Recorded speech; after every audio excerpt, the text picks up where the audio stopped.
అందరికీ నమస్కారం. తెలంగాణ ప్రభుత్వం ఉన్నత విద్యా కమిషనర్ గారి ఆదేశాల మేరకు యూట్యూబ్ ఛానల్ ప్రిపరేషన్లో భాగంగా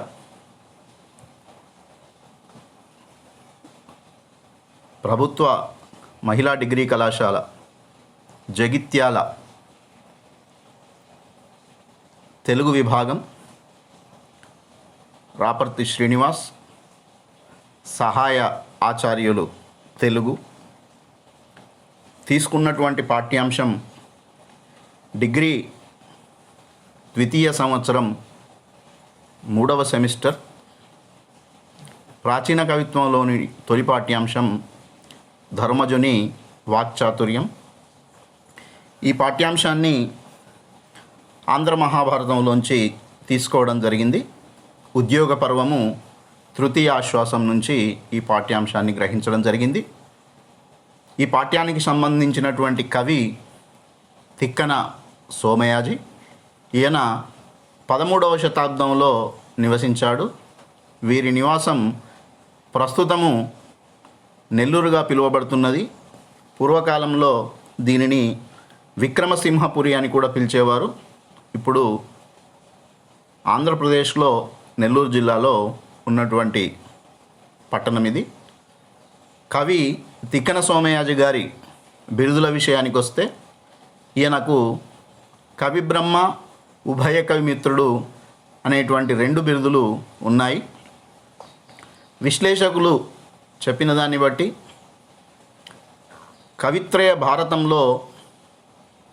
కవిత్రయంలో 3 కవులు ఉన్నారు. మొదటివాడు నన్నయ్య, రెండవవాడు తిక్కన, మూడవవాడు ఎర్రాప్రగడ. త్రిమూర్తులను ఆరాధించేటువంటి సంప్రదాయం కలిగినటువంటి ప్రాంతంలో నన్నయ్యను మొదటివాడైనటువంటి విష్ణుమూర్తిగా భావిస్తూ, తిక్కనను బ్రహ్మగా భావిస్తూ, ఎర్రాప్రగడను ఈశ్వరునిగా భావిస్తూ విశ్లేషకులు ఈయనకు కవి బ్రహ్మ అనే బిరుదు వచ్చినట్టుగా చెప్తున్నారు. ఎర్రన మహాకవికి శంభుదాసుడు అనే పేరు కూడా ఉన్నట్టు తెలియవస్తున్నది. కాబట్టి ఈ విధంలో కవి బ్రహ్మ అని తిక్కనను పిలవడం చాలా సముచితంగా ఉంటుంది. ఇక రెండవది, ఉభయ భాషల్లో, అటు సంస్కృతంలో ఇటు తెలుగులో మిక్కిలి ప్రజ్ఞావంతుడైనటువంటి తిక్కన గారు సంస్కృతం నుంచి తెలుగు భాషను నిర్మించే క్రమంలో నన్నయ్య 2.5 పర్వాల భారతాన్ని పూర్తి చేసిన పరిస్థితుల్లో మిగిలినటువంటి అరపర్వాన్ని ముట్టుకోకుండా తర్వాత ఉన్నటువంటి విరాట పర్వంతో తిక్కన రచన ప్రారంభించాడు. సంస్కృత వ్యాప్తి ఉన్నటువంటి కాలంలో దేశీయ పదాలను తీసుకొని తద్వారా అర్థవంతమైనటువంటి వాక్య నిర్మాణం చేసినటువంటి గొప్ప వ్యక్తిగా తిక్కనను విశ్లేషకులు పిలుస్తుంటారు. ఇలా 2 భాషల్లో ప్రావీణ్యత ఉన్నటువంటి కారణం చేత తిక్కనను ఉభయ కవిమిత్రుడు అని పిలవడం సముచితంగా ఉంటుంది. ఇక తిక్కన రచన విషయానికి వస్తే, ఈయన నిర్వచనోత్తర రామాయణం అనేటువంటి కావ్యాన్ని మొదటగా రచించినట్లు తెలుస్తుంది.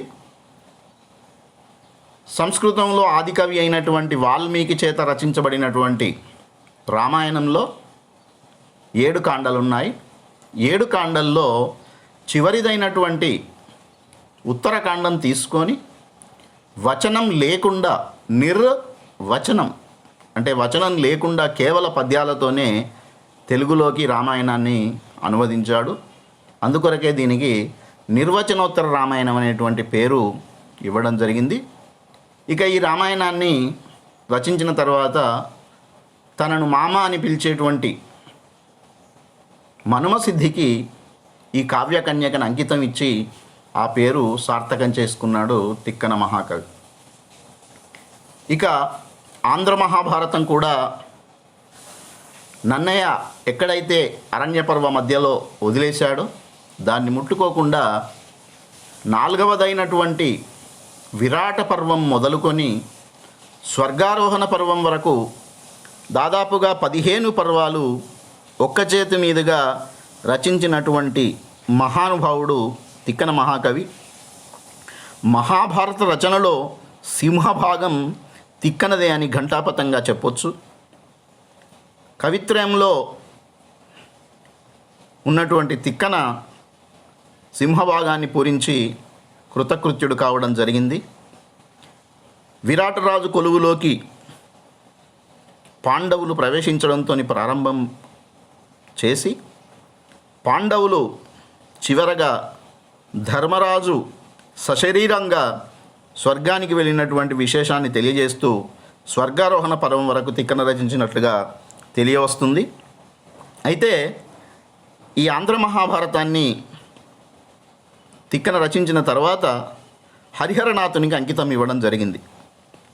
ఈ హరిహరనాథునికి అంకితం ఇవ్వడం అనే విషయము ఎందుకు తెరపైకి వచ్చింది అంటే, ఆ రోజుల్లో శైవ మతము వైష్ణవ మతంలో ఉన్నటువంటి వ్యక్తులు ఛాందస భావాలతోని ఒకరినొకరు చంపుకునే పరిస్థితుల్లో అల్లకల్లోల పరిస్థితులు ఏర్పడినటువంటి సందర్భంలో భగవంతుడు ఒక్కడే అనేటువంటి విషయాన్ని అందరికీ తెలియజెప్పడం కొరకు హరిని హరుణ్ణి అంటే శివుణ్ణి కేశవుణ్ణి అభేదంగా చూపిస్తూ హరిహరనాథుడు అనేటువంటి ఒక దేవుణ్ణి ఆరాధిస్తున్నట్టుగా తిక్కన తెలియవస్తుంది. మరి ఆ విధంగా హరిహరనాథ తత్వాన్ని ప్రతిపాదించి ఆ హరిహరనాథునికే తాను రాసినటువంటి మహాభారతాన్ని అంకితం ఇవ్వడం జరిగిందని చెప్పవచ్చు. ఇక తిక్కన జీవన విశేషాలకు వస్తే ఈయన నియోగి బ్రాహ్మణుడని తెలుస్తున్నది. వీరి పూర్వీకులు కృష్ణామండలంలో వెల్లటూరు అనే గ్రామంలో ఉన్నట్టుగా, ఇతని తాత మంత్రి భాస్కరుడు అని పిలుస్తారు. ఆయన కాలంలోనే గుంటూరుకు వచ్చారు. ఆ తర్వాత నెల్లూరుకు చెందినటువంటి రాజైన మనమసిద్ధి వీళ్ళ కుటుంబాన్ని ఆదరించి నెల్లూరుకు తీసుకొచ్చి ఇక్కడ వాళ్లకు గృహం కట్టించి వాళ్లకు కావలసినటువంటి సదుపాయాలు ఏర్పరిచాడు. ఈ విషయాలన్నీ కూడా తిక్కన శిష్యుడైనటువంటి కేతన, మూలఘట్టిక కేతన అని పిలుస్తారు. ఈయన దశకుమార చరిత్ర రాశాడు. అందులో తిక్కన ఇంటి పేరు కూడా కొట్టరువు అనే ఇంటి పేరు ఉన్నట్టుగా చెప్పాడు ఆయన.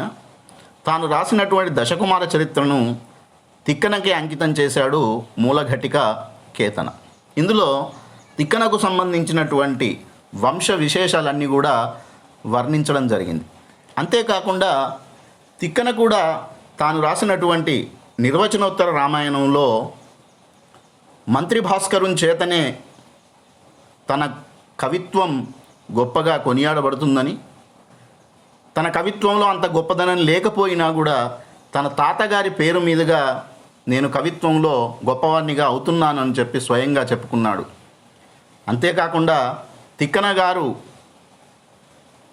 నివసించిన సమయంలో మనమసిద్ధి గారు మామ అని పిలిచినట్టుగా ఇందాక చెప్పుకోవడం జరిగింది. అదే ఉద్దేశంతో నిర్వచన రామాయణాన్ని అంకితం ఇవ్వడం జరిగింది. ఇక తిక్కన కవితా విశేషాలకు వస్తే ఈయన తన కవిత్వంలో 3 లక్షణాలు ఉంటాయని చెప్పుకున్నాడు. ఉభయ వాక్ప్రౌఢి, రసాభ్యుచిత బంధము, నాటకీయ శైలి.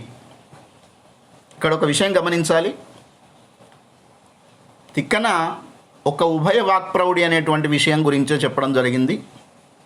ఆయన శైలిని బట్టి తర్వాత విమర్శకులు, విశ్లేషకులు అందరూ కూడా ఆయన కవిత్వంలో నాటకీయ శైలి ప్రస్ఫుటంగా గోచరిస్తుందని చెప్పుకోవడం జరిగింది.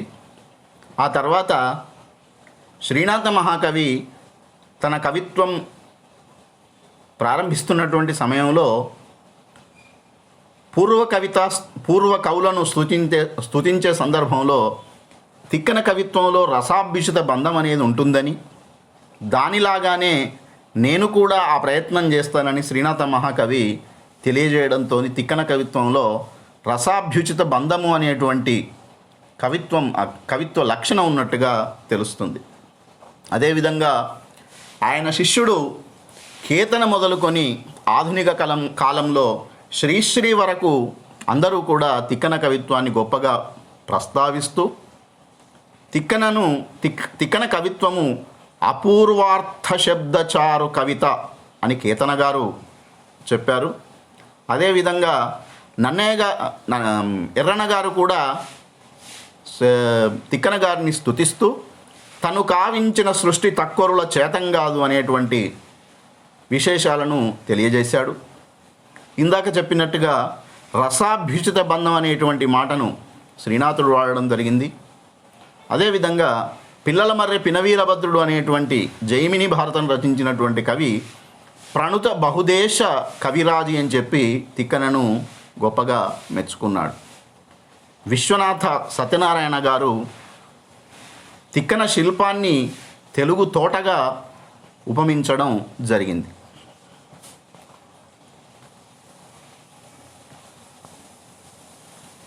తిక్కన గారు తన కవిత్వ నిర్మాణం చేస్తున్నటువంటి ప్రారంభంలో శ్రీయన గౌరినాబరకు చెల్వకు చిత్తము పల్లవింప భద్రాయుతమూర్తి అయి హరిహరంబగు రూపము దాల్చి విష్ణు రూపాయ నమ శివాయని పల్కెడు భక్తజనంబు వైదిక ధ్యాయితకిచ్చమెచ్చు పరతత్వము గొల్చెద అభీష్ట సిద్ధికిన్ అని చెప్పి ప్రార్థనా పద్యంతో మొదలు చేయడం జరిగింది. ఈ పద్యంలో తిక్కన మహాకవి హరిహరాత్మకమైనటువంటి ఒక తత్వాన్ని ప్రవేశపెట్టి విష్ణు రూపాయ నమశివాయ, శివయే విష్ణు రూపాయ అనేటువంటి ఆలోచన కాకుండా హరిహరనాథుడు అనేటువంటి కొత్త తత్వాన్ని తీసుకొచ్చి తన కవితా శిల్పానికి మొట్టమొదటి ఉదాహరణగా దీన్ని చెప్పడం జరిగింది. ఇక శివుడు కేశవుడు ఇందాక చెప్పినట్టుగా వేరువేరుగా ఉంటే సమాజంలో అసమానతలు వస్తున్నటువంటి కారణంగా జగత్ కళ్యాణం కోసం ఆనాడు నన్నయ్య గారు కూడా మహాభారత ఆంధ్రీకరణ రచనకు పూనుకొన్నది కూడా ధర్మస్థాపనకి అనేటువంటి విషయం చెప్పుకోవడం జరిగింది. జగత్ హితం కొరకు కావ్యరచన చేస్తాను అని చెప్పి నన్నయ్య గారు చెప్పినట్టుగా ఈయన కూడా శివుడు కేశవుడు మధ్య భేదం లేకుండా హరిహరనాథ తత్వాన్ని ప్రబోధించి తన ప్రతిభా పాండిత్యాన్ని ప్రదర్శించినటువంటి గొప్ప కవి తిక్కన మహాకవి. ఇందాక మొదట్లో చెప్పినట్టుగా ఉభయ వాక్ప్రౌఢి అనేటువంటి మాట ఈ పద్యంలో తాను చెప్పుకున్నాడు. అమలోదాత్త మనీష నేను ఉభయ కావ్య ప్రౌఢి పాటించు శిల్పమునన్ పారగుడన్ కళావిదుడ అని చెప్పి ఆయన చెప్పుకున్నాడు. మనస్ ఈశ మనీష అంటే గొప్ప భావనాశక్తి కలిగినటువంటి వాడు అనేటువంటి అర్థం వచ్చే పదం ఇది. మరి అటువంటి కవి యొక్క రచనాశక్తి యొక్క గొప్పదనం ఈయన శిల్పమునన్ పారగుడన్ అని ఉభయ కావ్య ప్రౌఢి పాటించేవాణ్ణి అని చెప్పి చెప్పుకున్నాడు. ఇటువంటి కావ్యశిల్పం తిక్కనలో కనబడుతుంది. ఇక తిక్కన రచించినటువంటి ఆంధ్ర మహాభారతం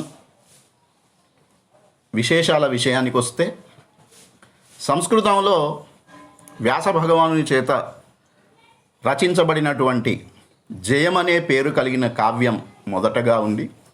తర్వాత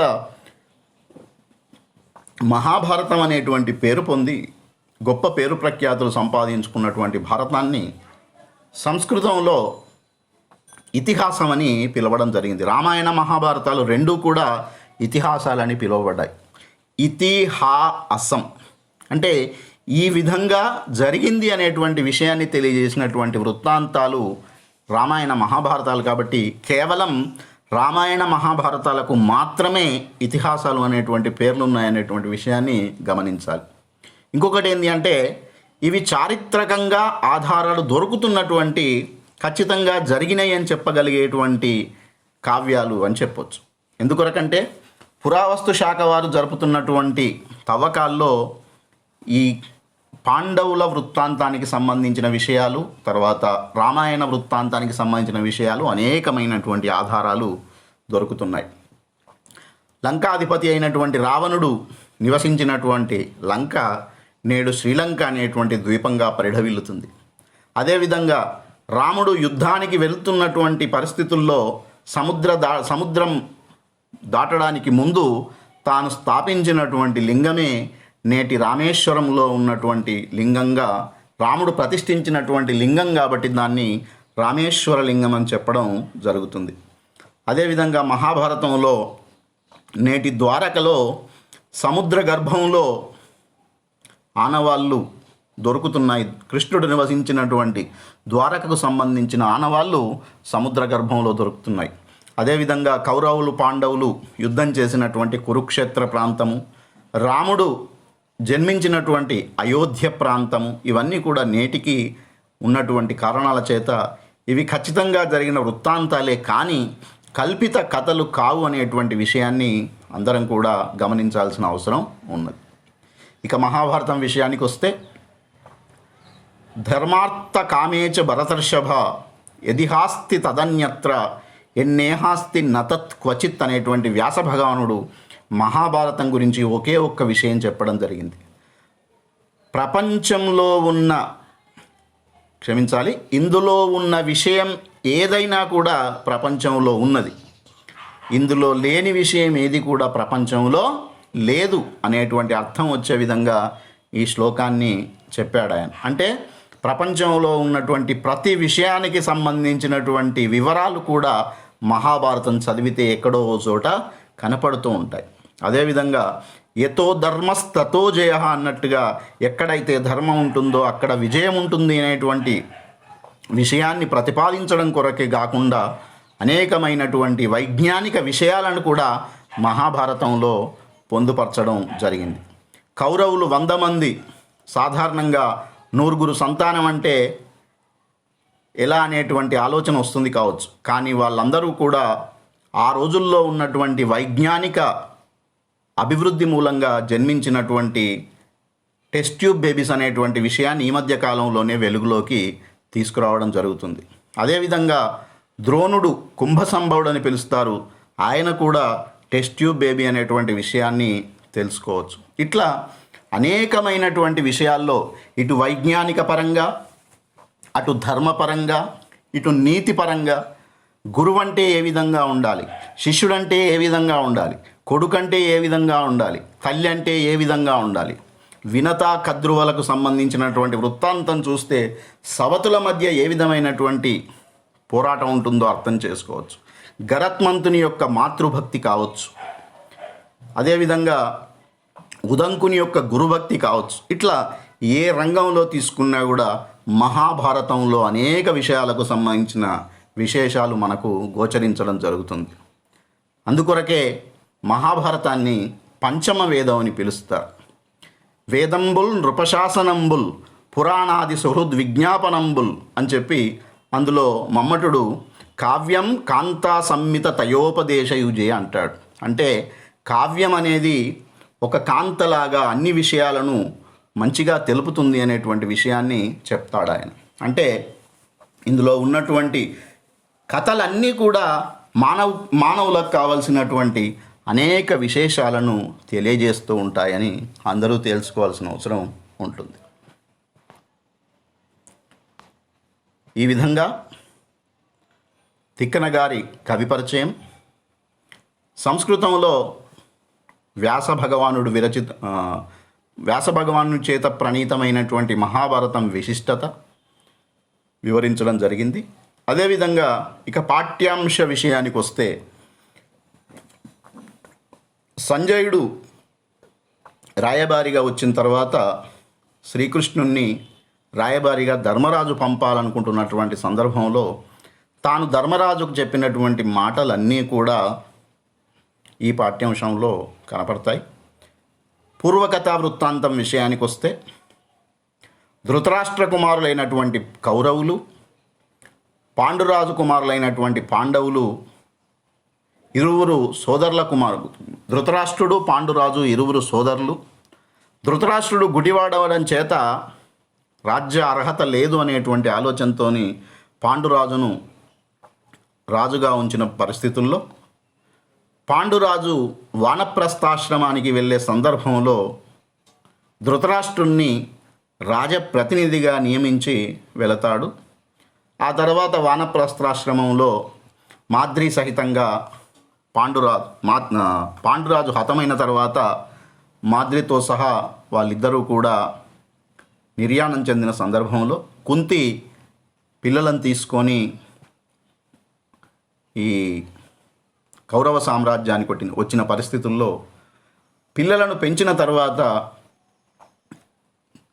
కౌరవుల్లో పెద్దవాడైనటువంటి దుర్యోధనుడు తన తండ్రి అయినటువంటి ధృతరాష్ట్రునికే రాజ్యాధికార భాగం ఉందని, అందువల్ల తమకే ఈ రాజ్యం చెందుతుందని పాండవులను వెళ్ళగొట్టే ప్రయత్నం చేస్తే అప్పుడు ధృతరాష్ట్రుడు వారికి ఇంద్రప్రస్థం అనేటువంటి ప్రాంతంలో నగరాన్ని నిర్మింపజేసి వాళ్ళని అక్కడికి పంపిస్తాడు. ఆ తర్వాత అక్కడ కూడా పాండవులను సుఖశాంతులతోని ఉండనివ్వకుండా కౌరవులు రకరకాల మాయోపాయాల చేత దుర్యోధనుడు మొదలైనటువంటి వాళ్ళు శకుని సహాయం చేత పాండవులను మాయాజూదంలో ఓడించి అరణ్య అజ్ఞాతవాసాలకు పంపడము. అరణ్య అజ్ఞాతవాసాలు పూర్తి చేసుకున్నటువంటి పాండవులు మళ్ళీ ఈ ప్రాంతానికి వచ్చి దుర్యోధనుణ్ణి తమకు కనీసం 5 ఊళ్ళైనా ఇవ్వమని అడిగిన సందర్భంలో సూది మొన మోపినంత భూమి కూడా నేను మీకు ఇవ్వను అని చెప్పి దుర్యోధనుడు వారికి చెప్పిన సందర్భంలో వాళ్ళు యుద్ధం చేయాలనుకునే ఆలోచనతో ఉన్నటువంటి పరిస్థితుల్లో ధృతరాష్ట్రుడు సంజయుడిని రాయబారిగా పంపిస్తాడు. ఆ సంజయుడు రాయబారిగా వచ్చిన తర్వాత ధృతరాష్ట్రుడు పంపించినటువంటి సంధి వచనాలన్నీ కూడా విన్నటువంటి ధర్మరాజు ఆ తర్వాత తమ తరపున శ్రీకృష్ణుణ్ణి రాయబారిగా వెళ్ళమని కోరతాడు. ఆ కృష్ణుడు రాయబారిగా వెళ్తున్నటువంటి సందర్భంలో ధర్మజుడు తనకు తెలిసినటువంటి తాను పొందినటువంటి అనేకమైనటువంటి బాధలను ధర్మం యొక్క గొప్పదనాన్ని వివరించే సందర్భంలో ఈ పాఠ్యాంశం ప్రారంభమవుతుంది. నమస్కారం.